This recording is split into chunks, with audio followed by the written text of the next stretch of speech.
Welcome to the Yann Girard show. I'm here with Stella Langer today. Stella, thanks for coming on the show. Thank you. I'm so happy to be here today with you guys. It's actually a funny story how I got to bring Stella on this show.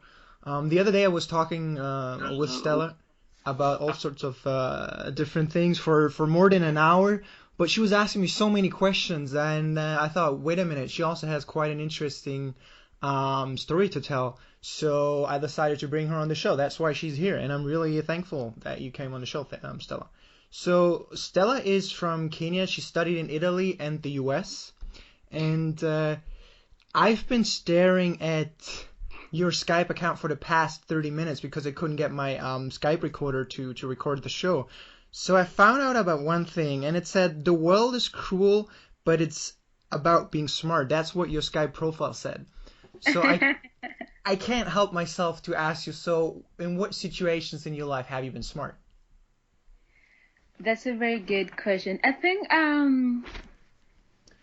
in so many different ways I've faced challenges traveling and both being in Kenya and being here and being in the US as well as being in Italy. But I always found a way to solve so many challenges I came through in different situations. And What was like the biggest challenge in your life so far? when I remember my first time in Italy, inability to speak Italian, but I spoke German a little bit because I learned German in Kenya. Oh wow, I didn't And know that's that. how that's how actually they gave me the spot in Italy, because the location of my school in Italy was in a border where there was German, Italian, and Slovene, for three languages. And I get to Italy and I don't speak Italian. Nobody actually speak the German, they say, and I didn't speak anything else with the people. Okay. But I found my way, and that was my biggest challenge: inability to really adapt as soon as I wanted, without saying language was my biggest barrier. But I got it, and that was my challenge, but I made it. So that's really interesting. How did you even get to Italy in the first place? Is it hard for someone from Kenya to go and I suppose you had a scholarship to go to other countries? Like how did you manage to do that? I have no idea. I was just curious about it. It is very difficult, not easy at all. And it's based on a very stiff competition. This program I went through is called United World College, and they basically select 5 students or 6 in each country, and they send them to different parts of the world. And how I found out about this program was my passion to read newspapers every day, and there was an advertisement. So Okay. that's how I found out about the program. And they had a whole day interview, and the people who were competing for this spot had been preparing for this scholarship for the past 4 years because they knew about the program. Unlike myself, who just found out 4 days ago and Oh wow. applied. And so I was really new in the program, and I had to compete with the people who've been trained for 4 years for these sports. And I was myself throughout the day. I tried my best, and I was one among the 5 people who were selected to represent Kenya in these countries, and I went to Italy. So wait a minute. This is like it's like a sort of competition, and then only a few people get selected. So is it like only people from Kenya or from all over the world that are competing for those spots? So each country, they have a committee in every country. And we have a committee in Kenya, UWC committee, who selects students to represent Kenya in a different country. So every other country has the same program. So like the US, they have a committee in the US who select American students to be sent to the world to represent America. The same to Germany, the same to France, the same to Tanzania, the same to any other country. Wow. So who's financing this project? Is it privately owned or? Yeah, so it's a philanthropic school, and just like generous donors would give so much money to support all the students, regardless from where they come from. And they give money to the school, so they don't give to a student directly. They do give money to the school, and then the school gives scholarship to the students who are selected to the program. Okay, so you probably needed very, very good grades to get into it in the first place, like to even get Exactly. considered. Okay, interesting. So what would you recommend?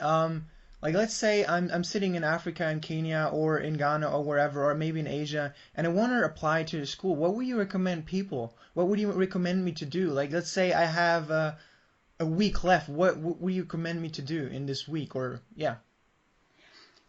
Definitely have good grades. That's one thing. And be open-minded. and be well-rounded. And that means this school was not only based on grades, but ability to get along with other people, ability to adapt to very different situations.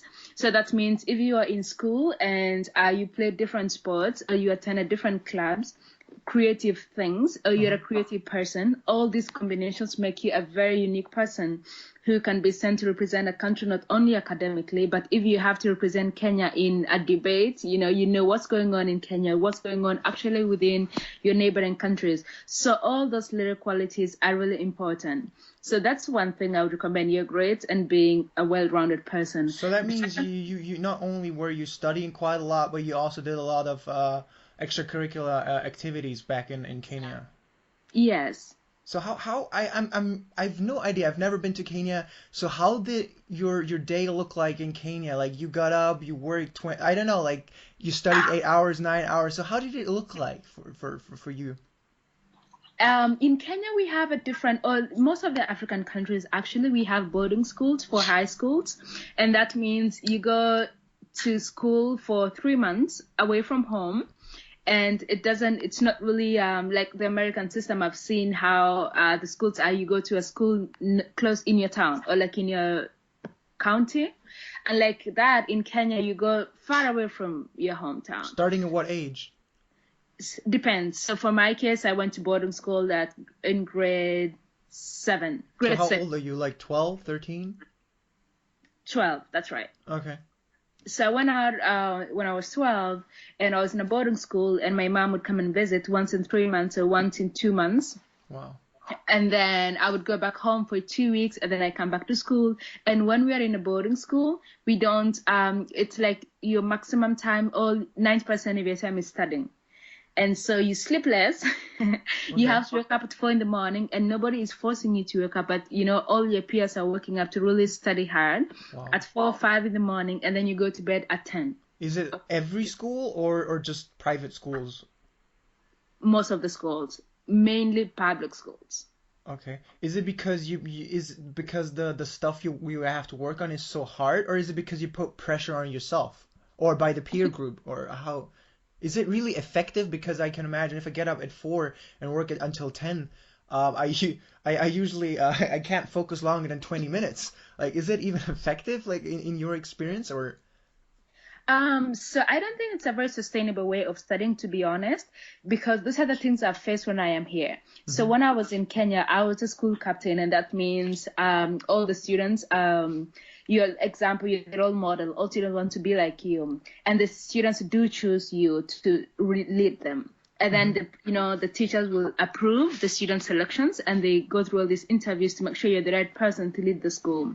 And I was in that position since grade 7 in a different boarding school, and then I changed schools, and I had the same students choosing me for the same position.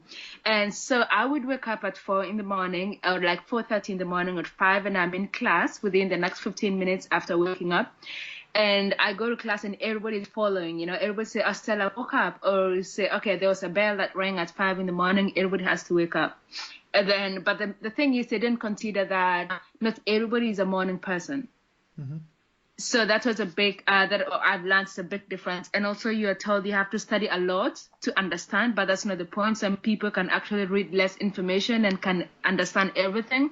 So there's so many factors that are being not acknowledged. Different personal, different strategies for learning. So for me, that wasn't an excellent, or I don't think it's a sustainable way of studying. Yeah. But it's a combination of so many factors. You're supposed to wake up that early. If you get bad grades, it's basically because you didn't wake up. You then, follow what other people are doing. The reason why everybody is doing this is because we have a very competitive schedule, a program to go to university in Kenya. Mm-hmm. So if you get up to a certain grade, which is mainly like a B- or a C+ in Kenya, you qualify for a loan from the government, so you don't actually have to pay anything. Is it actually similar to all countries in Kenya? In Africa, or is it just Kenya that way? It's just Kenya this way. Okay. But like when I think about when I think back at my time as a student in Germany, most of the stuff was just learning useless stuff by heart. and then you write a test, and the second I went out of the classroom, like the test room where tests took place, I forgot everything. I don't know how I did it, but is it similar, or is it really more sustainable the way that you're being taught stuff at university? I think it's more sustainable. Okay. The only disadvantage that I see our universities is because maybe it's too crowded, too many people in one class, so other people actually don't get the attention of the professor. We don't have. I like my situation in the US where we are like 20 students, a small college, and I'm able to interact with all the students in class. And that's how I learning through other students as well. But I don't think that's what's going on in Kenya. I don't have experience going to university in Kenya, but from my sisters, my brothers and sisters, I know that, they miss that opportunity of learning with everyone or learning from everyone in their class. So I think the two big classes actually definitely contribute to inability to learn from others. Interesting. So if I think about it, I'm studying for, I don't know, 15, 16 hours. I have no idea. Is Kenya well placed they have these placements where they test schools and countries. Are they well placed? Are they like in the leading group or not? Yes. Oh, they are? Oh. Yes. Oh, wow. Nice. I didn't know. So, but what is, because I think, or I even looked at the GDP, it's still kind of low in Kenya. So what is, according to your experience, or what do you think, what is currently missing in Kenya if you have so many smart people, and even you're ranked very, very highly in those in those rankings, and I have no idea if they mean anything, but so what do you think is the problem that Kenya is currently facing, that it's not where it should be or could be? So I study economics, and I forgot to introduce what I'm studying, and some of the case studies or some of the articles I read, some of the books we read for class actually talk about developing countries. And I see Kenya, you always think about my country. So what's missing? What are the potholes? Why we are not doing so well economically? And it just comes back, or it boils down to the big policies, and that the government, how it distributes. No, I mean not the stuff that you can read about everywhere. I think I'm more thinking about you, Stella, walking around in Kenya. So not what everybody can read in books. So your personal point of view, because you've been living abroad for many years, and when you go back to Kenya, what do you think, not the stuff that politicians say, what do you personally think is maybe working or not working out right now? Okay, so I think personally, as a person, I have so much drive, and I think every Kenyan is the same way, just based on experience with my fellow Kenyans. And we work so hard. We wake up so early, everyone does that. But it doesn't add up. The result of our hard work isn't seen, it's not the same. You put 100% and then you get 20% of the results. And what do you mean? I don't understand. So I go out, and by that I mean, I do almost everything correctly. I try my best to save what I can. I try to spend minimum. We don't spend so much. Most of our money doesn't go to our consumption. Personally, for instance, when I'm in Kenya, I don't go on vacation, even though I work so hard, but it just doesn't add up. I can't have enough money to go on vacation despite my hard work. So I'm paid less for my hard work. And every Kenyan is the same. Like my mom, for instance, she's a teacher. She's been teaching forever, and she hasn't, her savings, because she's paid really little. Just it can take her to any vacation or to anything. And vacation means even just staying home and not worrying, taking one week off and staying at home. She can't afford to do that. And not any Kenyan, not many Kenyans can afford. 99% of the Kenyans, or 90, based on my approximation, cannot afford to take a week off and just stay home. So is it because there is not also enough companies there, or is it just the pay is generally low? The pay is low. There are not enough companies. There's so many educated people with no jobs. And that goes to, and right now that's why everyone knows, okay, I have all these resources, like as a human, I've learned so much, I can do this on my own.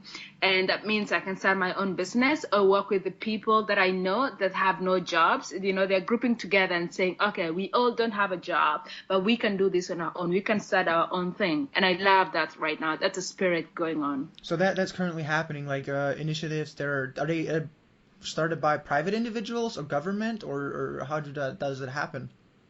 Both. So both the government is it's a big incentive right now because they're giving all these youth loans with no interest. You don't have to pay back with any interest.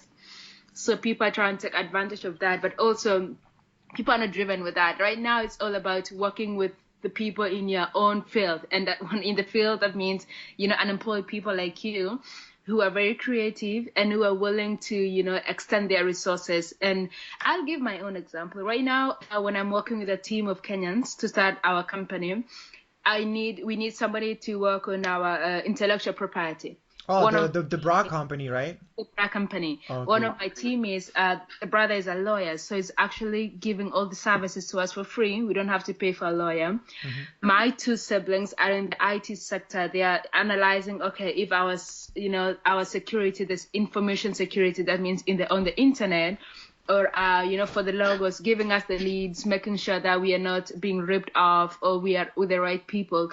All those things I wouldn't if I didn't extend the search for the resources just within me, like my family, my friends. Mm-hmm. And that's something big in Kenya. Usually, if you know someone, you don't have to share. You don't have to go and ask for help and say, I know you're in this industry. Do you mind helping me right now? Oh, do you want? Yeah, I can do it for you, without even asking for money. Usually people would ask, okay, I can do this for this amount of money, like automatic. Yeah. Right now, it's not about that. It's about making sure that, I give what I can to you to make sure you're successful in your endeavors. So it's a little bit like paying it forward, right? Yes. Huh. It's great. Because I also saw because I Googled you a bit, I have to admit. So I read this one article, or maybe you sent. I don't really remember. So you're also helping a lot of people back in the U.S. With like kids with lower level income, and also mentor a few kids in Kenya. So it's really something that I found fascinating, that you yourself, you're still trying to find your path, but you're already trying to help others find their path. So it's really a fascinating thing. And also that you started a business in a bra company. So do you want to maybe tell a little bit about the company that you started? Because I think it's a fascinating story. Thank you. I can share all I can. And back to, you mentioned that I'm helping so many kids, and that's what I'm really passionate. I think I believe in kids a lot, or young people, mm-hmm. their creativity, and I think they should be given a platform to unleash those creativity when they're young, or try at least. And it doesn't hurt anyone to help children try their own ways. They try, if they can make something and get a little bit of attention and be okay, you can do this. When they grow up, they'll remember that moment, that, oh, when I was young, I tried this. I ran a business for a day. Mm. And actually, I was a responsible person. I learned to have these skills. I think it doesn't hurt anyone to give a child such an opportunity. And I've seen success stories about giving children to try. Right now I mentored in Kenya a group of young kids, high school students. And that's tied back to our system in Kenya, where when you study something in high school, you're given an opportunity, or there's this competition called Science Congress.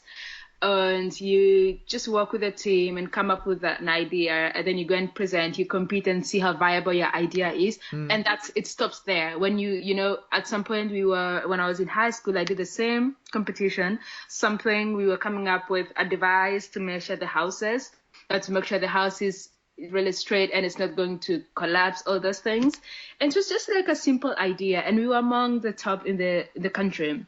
But it ended. After you awarded that certificate, your idea was really good. Nobody funds you to make it a reality. So it stays as an idea. Mm-hmm.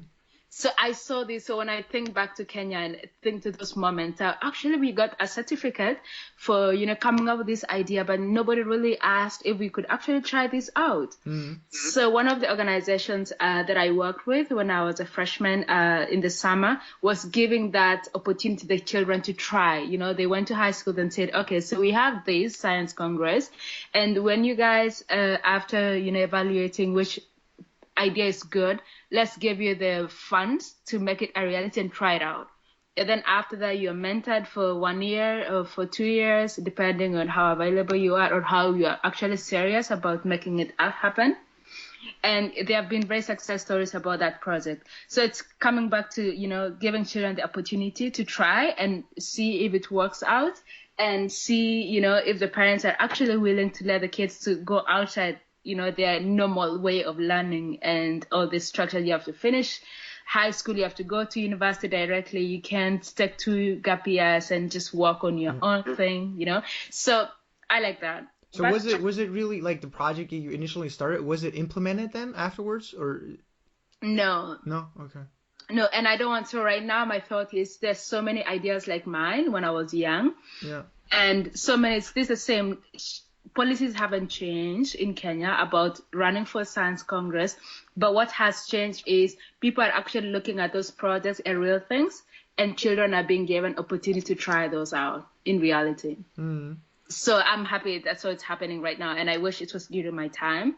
And so that's when, and also, Kenya has a different system. When you finish high school, you don't have to go, you have to wait for university to start in the next 1.5 years. So if your family can't afford to pay for, non-technical skills, maybe you're talking, go take a lesson in computer programming. Not everybody can afford to pay that. So you're at home with your family, doing nothing. And what we are doing that gap year, what so many organizations are trying to use is to make children to give back to the community within that time period. Okay. Interesting. So wait a minute. How much is university in Africa? Is it expensive or? Yeah. Or in Kenya in that case, how much is it per year? So my sister paid, let me see, it's $10,000 in some school, depending on what course you're studying in. So I know that's my sister had to pay $10,000. And what is the average income in Kenya? 1,700. Per year or per month? Per year. 1,000. Okay, 1,700 per year. Wow. Yeah. Wow. Okay. But do you provide a lot of do people get a lot of scholarships or? Yeah, so that's what I mentioned earlier, that there's a very competitive scholarship system with the government. Mm. So it's called regular program and then parallel. So that means if you get a certain grade, and in this case a C+ and above, you qualify to get that program to go to school regularly to get funded by the government. So it's like a loan system. So how many people would you get that, like in percentage, like 10, 20% or more? I would say 60%. Around 60, okay. Yeah. And then the rest you have to pay, and it's a ridiculous amount of money. Mm. It's a lot of money. It's like, I think, 300% more than what should be paid. So that means if you're not among the best, or if you don't have rich family, parents, you're screwed. Yes. Okay. So what people normally do when they don't get that grade, you go back to school again, you repeat the last grade one more time to try again. Mm-hmm. And that will give you, you might get better grades and you can qualify. Okay. So you're given a second chance. Oh, you're giving yourself a second chance to try again. Oh, okay, interesting. Wow. So much information. Yeah, I mean, it's interesting because that's why I thought I'll bring you on the show, because I also have so many questions, because it's a country I've never heard of. You seem very active. So let me, because I asked a question about your business, but I have a lot of other questions first. Okay. So let's put this. So do you think that Kenya benefited from the globalization? That was something that I was asking myself, because there's a bunch of countries that benefited a lot, like Germany, because we can export our stuff to everywhere. And yes. What about Kenya or Africa also in general? So do you think that you guys benefited from globalization, or? I would say 1% yes. 1%, that's not a lot. Nothing. And the 1%, in my opinion, is just being told, oh, we have all these resources, but you can do nothing with it. We are the only ones who can do something with. So that's a globalization, I think. We benefit. We are told you have all these resources, but unfortunately, you have to give it to us, and we can actually use it, but you guys, I don't think you need it. I don't understand. And I'll example. I don't understand what you mean.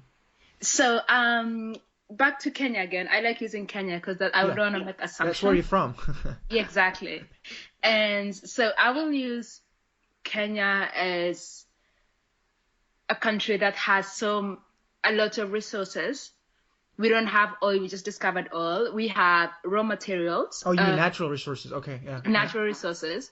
And then we also have the people, people who, we put so much work in education, but all the people, we go outside the country to get further education. And then we are allowed into this system of having, you can work, you can get paid, you can have a good life, and then you're never incentivized to go back to your country. Mm-hmm. So that's another part. And then when I come back to natural resources, basically the government, people signed deals to export all our raw materials, and then we can't use it ourselves because we have to import back, but it's very expensive. Nobody can actually afford to import back everything we exported. And then our plantation, like tea, coffee, we export a good quality. But do you is it local companies or foreign companies that export it? Local companies. Okay. Yeah. For me, globalization came in different ways, different phases. Being told, oh, you have this, but you can't use this, and not being told, it's actually happening. When I come from a small town called Croatia, and we have tea plantations, and we have good tea. And when I am abroad, the tea I get is really good. When I'm home, sometimes the tea I drink, I'm like, really? This is all I can get from my own town that I grow tea really well. My grandma had plantations, and we would sell tea to the factory, but we don't get the good quality. We get the bad quality. So what happened? Where did the good quality go? The government to the people that pay more money for it. Exactly, that work hard, that maintain the tea, and we just get bad tea. Huh. So for me, all these little things, basically being told you can use your own, you can have your own things, you have to export everything because we can't afford to maintain our economy if we don't export everything good. But who benefits from the exports then? Like it must be some local companies. So is it like some people that control pretty much everything that have conglomerates? Yes. Mm-hmm. Okay. So I think our own people work so hard, but we don't really get, if we can't even eat our own good things. The money are paid for doing all this little, so you're disadvantaged in so many different ways. But at least with globalization, of course, we have the good benefits. Maybe being education, making it easier. We're building many schools, little things like those. But that's just 1%? Because you say it's only 1% good. I might be exaggerating because I'm really upset sometimes when I think about all this. And I say, okay, we could do better. Yeah. But it's interesting the example that you mentioned that you have that you only get bad tea, because when I was in China, a buddy of mine, he was also working in the food industry, and the thing that happens there is that you have strawberries for the local market, and then you have strawberry fields for the Japanese market, and the Japanese ones, I don't know, a kilogram or a pound or whatever cost like, for the Chinese version, it was like $1 or $2, whereas the Japanese one was $10. So it's the same thing. They give their own people not like shitty products, but products with lower quality, and use fields, for example, for strawberries to sell it to countries with more buying power. So it's an interesting phenomenon that you also experience yourself. Yeah. So what do you think? Like, where will Kenya be, or what do you think where Kenya or Africa as a continent will be in the next 5 to 10 years? Because I think I just believed or thought that like Africa is the place to be now. So how do you see Africa or Kenya in the next 5 or 10 years? Kenya is going to be it's going to be a big country soon. We are realizing big in the sense of what, like economically or speaking? Economically, and also the people, the democracy. Recently, actually, when I think about Kenyan people, the country, I see the people. Why they're going to be successful, or why the country going to be successful, because of the people mentality changing, of who we are, realizing our potential as a country, realizing the consumption of our own domestic products. But how did you start realizing this? Right? Why did it start now that you realize that you have a lot more potential? Why now and not before? I think it's a trend. Honestly, it's a trend that, with technology, it's come back to technology. We interact a lot. The globalization now, the effects of it's seen, you Mm-hmm. know, on Twitter, there's so many debates going on. Kenya is active. It's top 3 countries in Africa to very active on the internet. Interesting. And reading information, protecting our country. You can't really mess with Kenyans because Mm-hmm. they will unite and protect their own people they support. And a good example when I say is a country as a people, it's a group of people, Kenyans, even though we have so many tribal differences or cultural differences just within the country. But when we had a situation a week and a half ago of a person posting about his life, going through a lot. He needs some treatment. He has cancer in the brain, Mm-hmm. and he needed tons of money, 1 million Kenyan shillings. But the country just based What is on that? How much is that in dollars? it's $10,000. Okay. Yes. So 10,000 to 20. But the country, just on internet, somebody read his story, his article, and shared it. And there was hashtag, sharing about the story. And the country or the Kenyans contributed 60,000 Kenyan shillings, 60 million, like a lot of money, more than what was needed Mm-hmm. Wow. within a week. That's crazy. Yeah. But it's an interesting point. I never really thought technology um that it helps people to boost their confidence, but you're totally right. Like if I look at myself, like if I didn't post all this stuff in my blog, I might probably never have started this podcast. But you're totally right. It sort of boosts your confidence because then you see people react to me. It might even start with a selfie, right? Yeah, Yeah. I'm not saying that a selfie is good or anything, but you post something online, people like it, and then it sort of boosts your confidence. So it's interesting. I didn't see it that way, but yeah, that's totally true. What you're saying, yeah.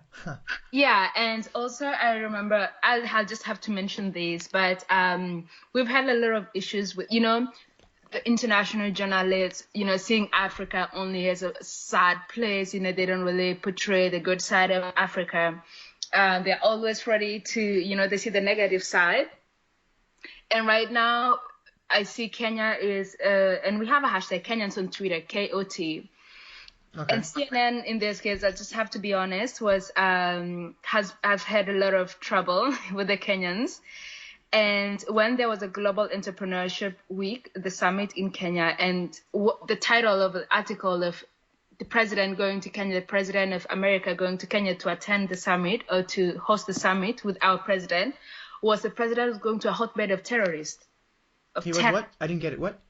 They said he was going to, a hotbed of terror. So Oh, the Kenyans, Kenya. Okay. yeah. So the Kenyans were really, really this is a global summit for entrepreneurship. So I think it's a hotbed of entrepreneurs. Mm-hmm. So the title was really negatively connotated again. Okay. So we've just been very careful. That's how you see Kenyans are really active on Twitter. They're trying to know, we know who we are, we know ourselves, we know our country, we know we have, every country has its challenges, but we look at the brighter side. We support, we're trying to protect our people, our own people, ourselves. We don't need to be reminded that, we have all these challenges because we know them, we go through them on a daily basis.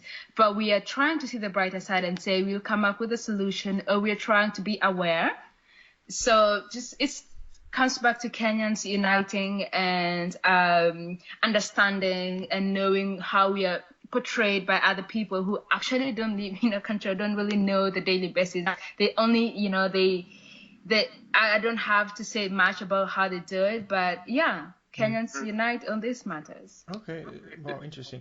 So, still, I'm not going to ask about your company because I want to ask something first. I'm going to make that chronologically right. So, fast forward a few years, you started in Italy. How did you end up in the US where you are right now? So, how did you do that?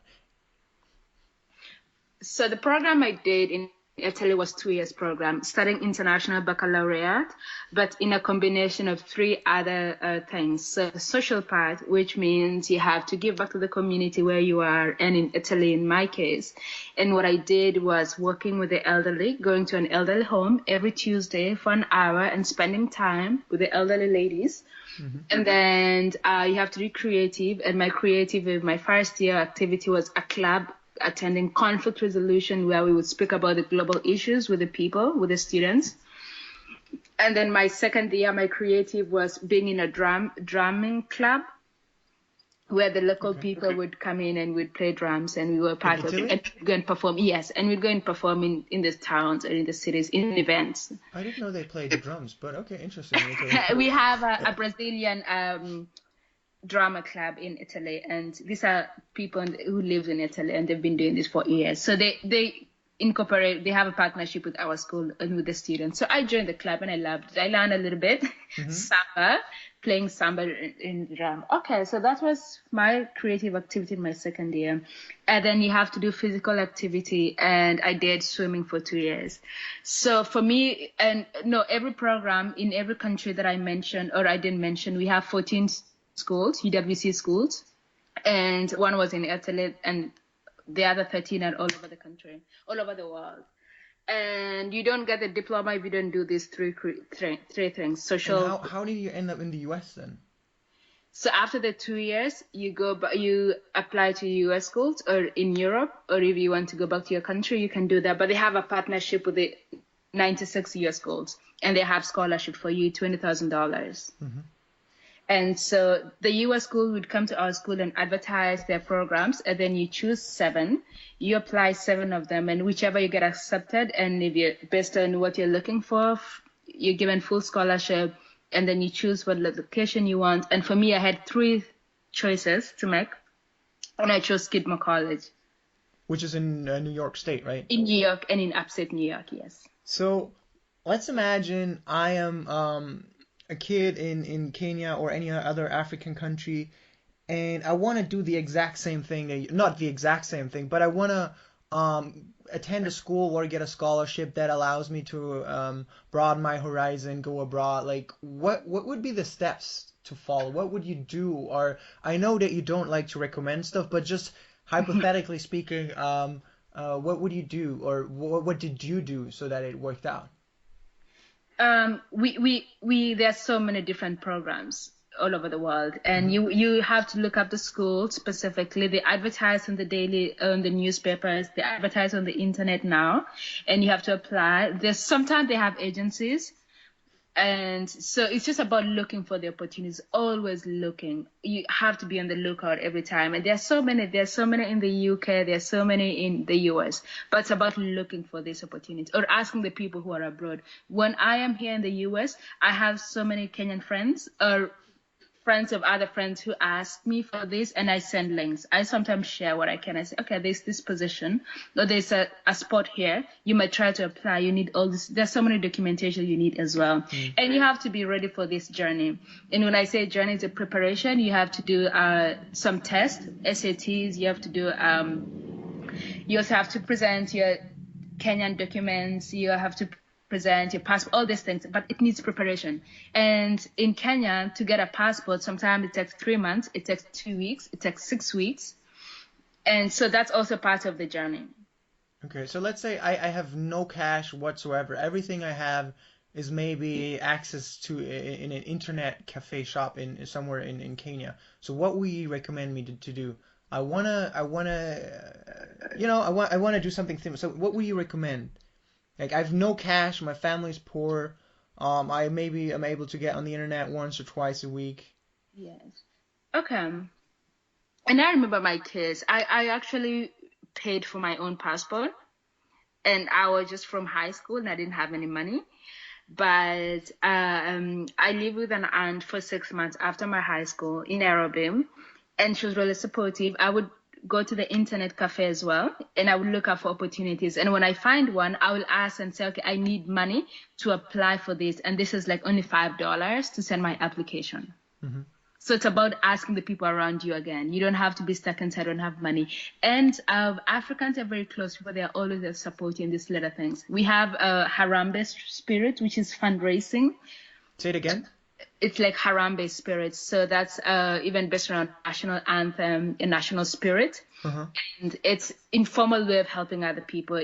In my village, when one person can't afford school fees, they will send out notes and say, hi, we have a fundraising event for this person. And they give all the information. So let's say, Stella, I'm going to the US and I need, let's say, $1,000 to fly out, which is really, really, really what's going on. And then the villagers will come and give all what they can. You know, people from my village will give me, one person will give me $20, $10, and all this in this one day. Oh, so that happened actually. That still happens. That's not no, that's a true story. That's your story. Yeah, even it happened in my case. Yeah. Oh, okay. Oh, I didn't get it. Praise for my flight. Okay. So I'm saying, even if you don't have money, there'll always be a way. It's about looking for the opportunity. Once you find it, and it's a legitimate, you can just go back to your village, go back to your people, your family, and share, this is what I found, and this is what I want to pursue. They will support you. So it's, yeah, you got to be willing to ask. Okay. Yes. So it's a little bit like crowdfunding, but offline. Exactly. Exactly. Interesting. So don't you sometimes feel the pressure that like these, I don't know how many people gave you money for the flight. So don't you feel sometimes the pressure that you have to give back and that you have to succeed even more to help all the other people that helped you? So like a little bit of a feeling of reciprocity? Yes. So and this is why sometimes, you know, and that's how I found out about my passion to give back to the society, and not only money wise, but opportunities to realize the opportunity we have. So how I give back when, you know I've tried so many things. I've seen what has worked here.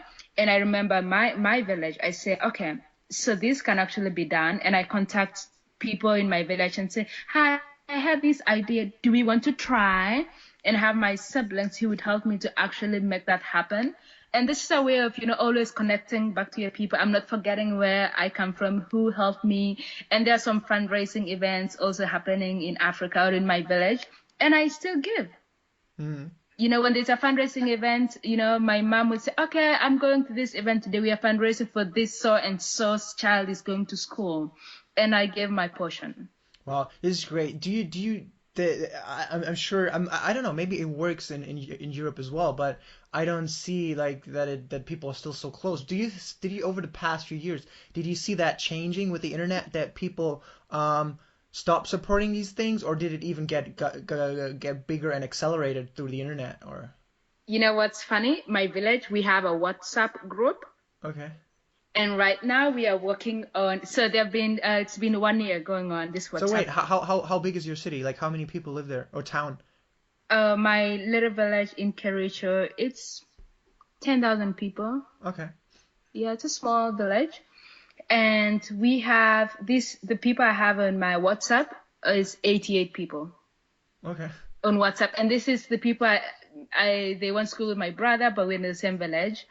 And everybody, you know, today I woke up and there's a project going on, you know, and the project is about someone who was mentally challenged. And everybody in the village have known of him. And right now we are building a house for him.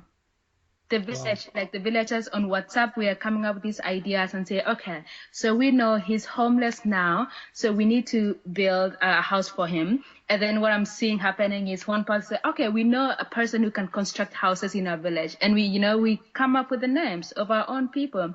So the internet has connected all of us. Yeah, it's amazing. How many, out of these 88 people, how many people live abroad? 3 of us.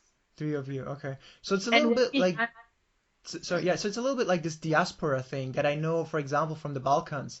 Like a lot of people in the Balkans, they during the war in Yugoslavia, they went abroad. They started living in Germany and US, and then they always send money back. So it's a little bit similar, eh? Yes, definitely, very similar. Huh. Wow, that's I'm uncovering so many amazing things, and now I'm even getting to the point where I want to ask about your business, because that's also related to giving back, I think, a little bit. So Yeah, tell us a little bit about your bra company and why you started it, because I think it's also a fascinating story. we um we started a group of, we have four of us, and I met one of them went to UWC, but in Canada. That's how I met her. Mm-hmm.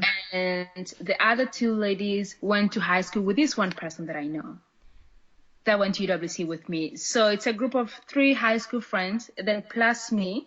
So we have four of us, and we used to go shopping, the four of us, actually, to the market, second-hand market, to buy. In Kenya. In Kenya, yes. Okay.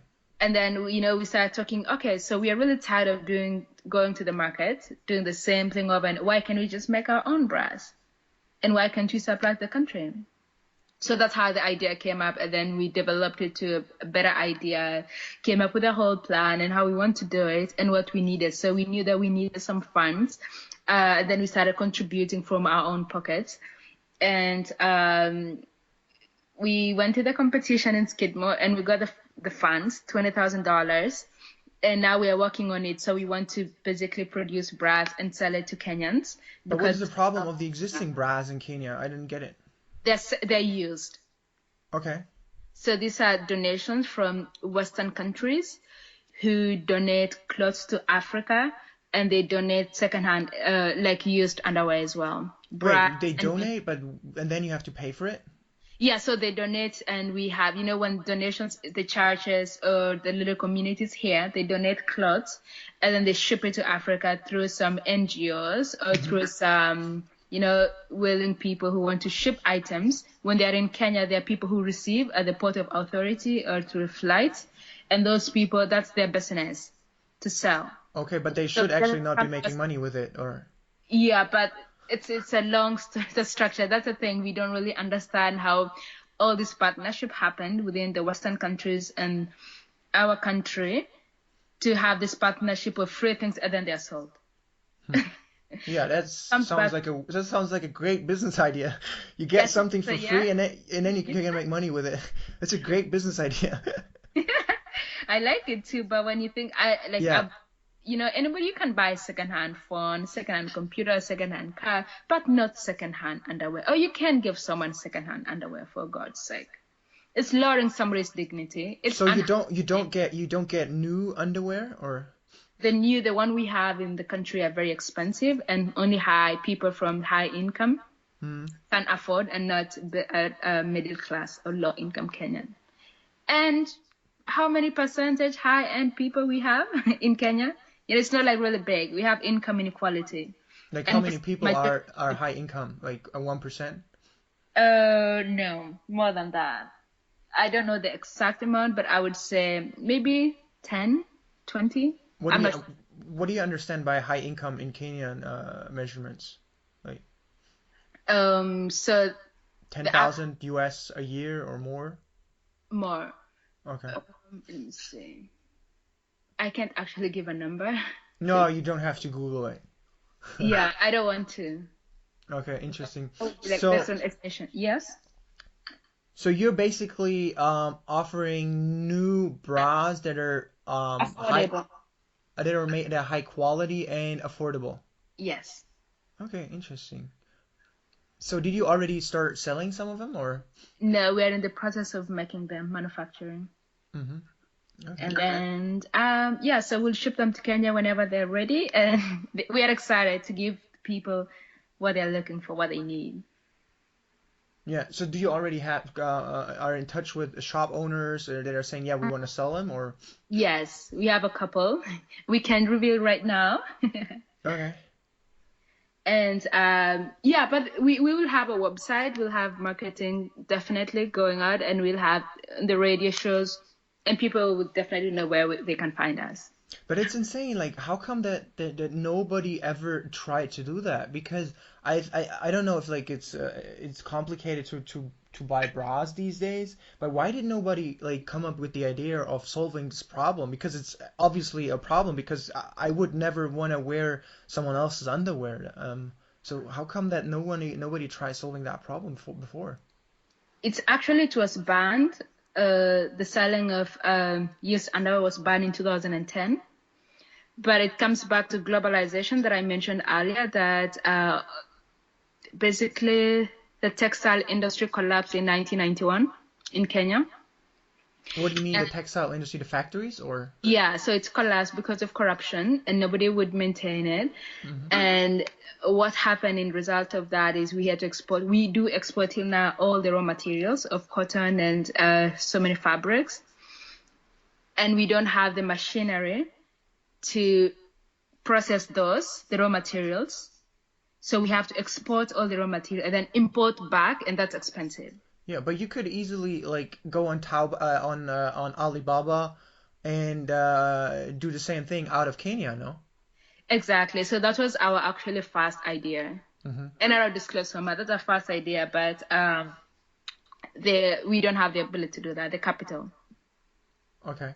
Yes, and we're still in school, but that's our end goal, to have the facility back down in Kenya and to revive the industry and use our own raw materials. But it's a huge investment for that.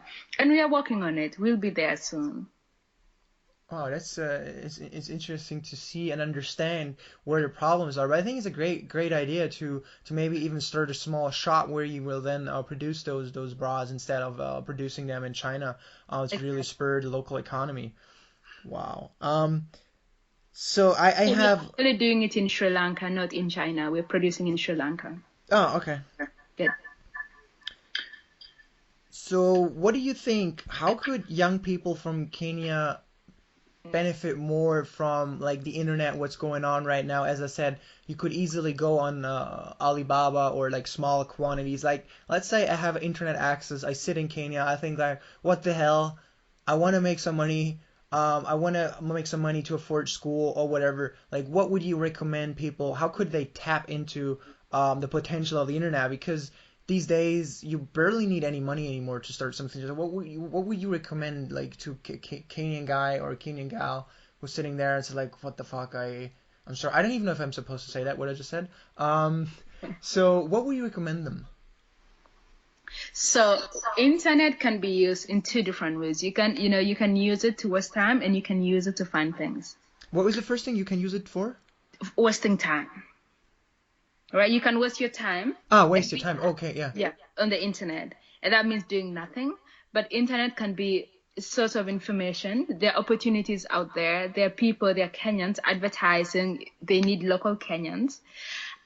You can advertise your skills. You can look at people, they're looking for your skills. And that's now in Kenya.